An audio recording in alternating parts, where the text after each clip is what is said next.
Finally আপনাদের কাছে আরেকটি কোটিপতি হওয়ার স্কিম চলে এসেছে। ये स्कीम किसी अरे गहरे नत्थु गहरे के लिए नहीं है।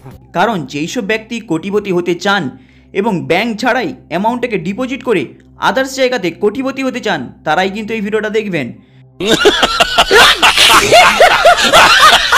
কারণ আপনারা হয়তো শুনেছেন এই কোম্পানির নামটা কি এবং অলরেডি দেখে নিয়েছেন, কিন্তু আপনারা কি জানেন সেম এই কোম্পানির নাম দিয়ে টিডিএমের একটি ব্যাংকের ব্রাঞ্চ নতুন ওপেনিং হয়েছিল। সেখানে পাবলিকের কাছ থেকে কিভাবে হিউজ পরিমাণে টাকাটা লুটে নেয় আপনারা প্রত্যেকে দেখেছেন সেই ব্যাংকের প্রমোশনটা করিয়ে। কিন্তু সেটাকে সাইডে রেখে আপনাদের কাছে আরেকটি নতুন কোম্পানি এসছে, যেটা আপনারা সামনে নামটি দেখতে পাচ্ছেন। অ্যাকচুয়ালি যদি আপনারা এই কোম্পানির পিডিএফ থেকে শুরু করে ডিপোজিটের পলিসিগুলো দেখেন, দেখতে পাবেন এই কোম্পানি কিন্তু একটি ডিপোজিটের পলিসি নিয়ে এসেছে, যেটা হলো ব্যাংকের মাধ্যমে।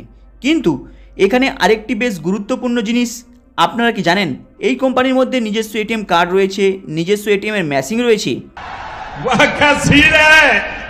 যেখানে আপনারা আপনাদের অ্যামাউন্টটা ডিপোজিট করে ওই এটিএমের মেশিনের মাধ্যমে আপনারা বের করতে পারবেন কার্ডটাকে সোয়াইপ করে।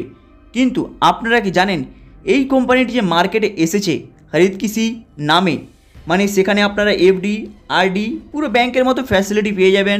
ডিপোজিট করে রাখলে আপনারা 12 মাস পরে এর 7%, 8%, 9%, 11% পর্যন্ত ইন্টারেস্টটা পাবেন। কিন্তু 12 মাস পরে এর যে ইন্টারেস্টের দেওয়ার পিরিয়ডটা রয়েছে সেটা হলো 12 মাস, 18 মাস, 24 মাস, 30 মাস, 36 মাস। কিন্তু আপনারা কি জানেন এই যে কোম্পানিটা যে রয়েছে এর মতো 2001 সালে একটি কোম্পানি এসেছিল, ये सब क्या देखना पड़ रहा है, अच्छा है मैं अंधा, যেটা হলো হিউম্যান ওয়েলফেয়ার ক্রেডিট। এই কোম্পানির মতো সেম আপনাদের কাছে একটি পলিসি নিয়ে এসেছিল। যারা হয়তো জানেন না একটু অনলাইনে সার্চ করে দেখে নেবেন সেই কোম্পানিটা কিভাবে পাবলিকের কাছে স্ক্যাম করেছে। সেই কোম্পানিটি সেম এই রকমভাবে এটিএম কার্ডের লোভ দেখিয়েছিল, এটিএম কার্ডের মেশিন পাবলিকের কাছে নিয়ে এসেছিল, যেখানে অনেকে এটিএম কার্ডটা ইউজ করেছিল। কিন্তু সেই ব্যাংকটিকে এখন আর মার্কেটের মধ্যে কোনো খুঁজে পাওয়া যায় না। সেটা হলো হিউম্যান ওয়েলফেয়ার। আপনারা দেখে নেবেন গুগলসে সার্চ করে, আপনারা কিন্তু তার সমস্ত ইনফরমেশন পেয়ে যাবেন।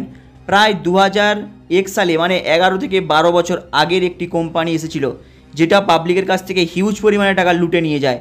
কারণ এইসব স্কিম মানে আপনি এখানে লং টাইমের জন্য ডিপোজিট করছেন, আপনাকে ইন্টারেস্ট এখানে দিচ্ছে না প্রত্যেক মাসে মাসে, যদিও দিয়ে থাকে যারা লিডার রয়েছে তারা পাচ্ছে, কিন্তু পুরো অ্যামাউন্টটা হোল্ডে এর কাছে থাকছে। তাই এরা কি করবে, সেই অ্যামাউন্টটাকে ওদের লিডারের সার্কুলেট করবে, সার্কুলেট করে আপনাদেরকে লোভ দেখাবে। দেখুন আপনারা এই ব্যাংকের যদি ওপেন করেন, এখানের মাধ্যমে আপনারা প্লে স্টোরে অ্যাপস পেয়ে যাবেন, সেখানে আপনারা ফোনে রিচার্জ করতে পারবেন, আপনারা পেট্রোল পাম্পেও ব্যবহার করতে পারবেন। ভেবেছেন এই সব যে ব্যাংক আপনাদেরকে লোভ দেখাচ্ছে এইগুলো কিন্তু প্রকৃতপক্ষে কোনো লাইসেন্স নেই, যদিও থাকে, যদি এই ব্যাংকের কিছু হয়ে যায় আপনাকে কিন্তু কেউ টাকা ফেরত দিতে পারবে না। কারণ যদি না বিশ্বাস হয়, আপনাদেরকে চোখের সামনে একটি হিউম্যান ওয়েলফেয়ার ক্রেডিট নামে একটি কোম্পানি এসেছিল, সেই কোম্পানি তো ভয়ঙ্করভাবে প্রমোট হয়েছিল, টাটা সুমো থেকে শুরু করে কত হিউজ পরিমাণে অ্যামাউন্টটা দিয়ে। সেখানে দেখবেন পুরো পোস্ট অফিসের মতো প্রফিট ডিস্ট্রিবিউশন করা, প্লাস সেখানে এফডি আরডি স্কিম হিউজ পরিমাণে ছিল, প্রায় সেম ছিল। দেখুন সেই কোম্পানিটাকে আপনারা সার্চ করে দেখবেন অনলাইনে, প্রায় 3 থেকে 2.5 বছরের মধ্যে সেই কোম্পানির হিউজ পরিমাণে প্রবলেম আসে এবং সেই কোম্পানিকে প্রমোট করায় হিন্দির বড় বড় ফিল্ম স্টার পর্যন্ত, যেখানে হাম আপকে হ্যাঁ কন বলে সেই মুভির মধ্যে যারা অ্যাক্টার ছিল তাদের মধ্যে 2-1 অ্যাক্টার কিন্তু এই হিউম্যান ওয়েলফেয়ার যে ক্রেডিট নামে একটি কোম্পানি ছিল এই কোম্পানিতে কিন্তু দিল্লির মধ্যে ভালোই প্রমোশন করিয়েছিল। তাই এই কোম্পানির সম্পর্কে আপনাদের বলে দিলাম কিভাবে এরা মার্কেটে স্ক্যাম করেছিল আগের কোম্পানিগুলি, এই কোম্পানিগুলি কিভাবে স্ক্যাম করবে সময় হলে বুঝতে পারবেন। এই কোম্পানি যদি আপনারা প্লে স্টোরে অ্যাপস দেখেন, দেখতে পাবেন সেখানে কিন্তু প্লে স্টোরে অনেক অ্যাপস পেয়ে যাবেন। এমনকি যেই কোম্পানিটি স্ক্যাম করেছে টিডিএমের কোম্পানি, যেটা হলো হরিত কৃষি নিধি পে, সেই কোম্পানিটির অ্যাপস এখনও পর্যন্ত কিন্তু প্লে স্টোরে রয়েছে, প্লাস সেই কোম্পানির এমডি কিন্তু জেলে রয়েছে প্রায় আজ থেকে 2 মাস হয়ে গেল। এইবার আপনারা দেখে ভেবেচিন্তে যে কোনো জায়গায় যাবেন নিজের পয়সাটা হারানোর জন্য, সেটা কিন্তু পুরোপুরি বুঝতে পারবেন সময় হলে। হাই গাইস, আপনাদের এই ভিডিওটা কেমন লাগলো লাইক অ্যান্ড সাবস্ক্রাইব করে দেবেন। চলুন দেখা হবে আবার নেক্সট ভিডিওতে।